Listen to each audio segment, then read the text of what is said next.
Hey everyone, welcome back to our channel. If you're new here, don't forget to hit that subscribe button and click the bell icon so you never miss our updates. Today we're going to walk you through the process of registering and activating your Netspend account.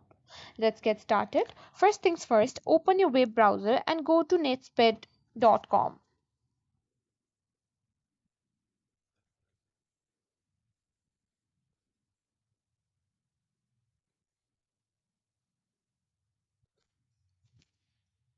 Once you're on the home page, click on the sign up button.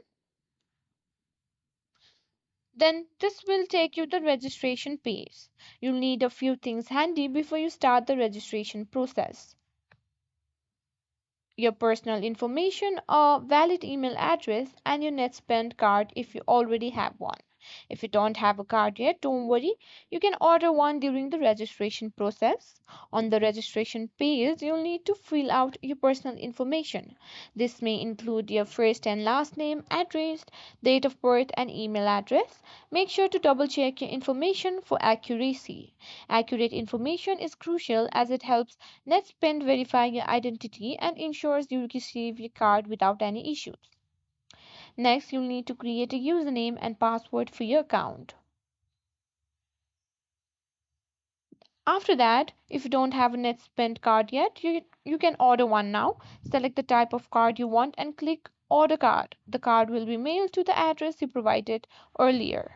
It usually takes 7 to 10 business days to receive your card, so keep an eye on your mailbox.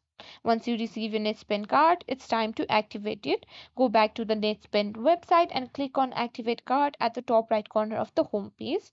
Enter your card number and the security code found on the back of your card.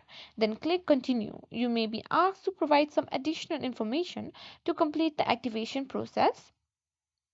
After activating your card, you can set up direct deposit, add money to your account, and explore other features NetSpend offers. And that's it, you've successfully registered your NetSpend account.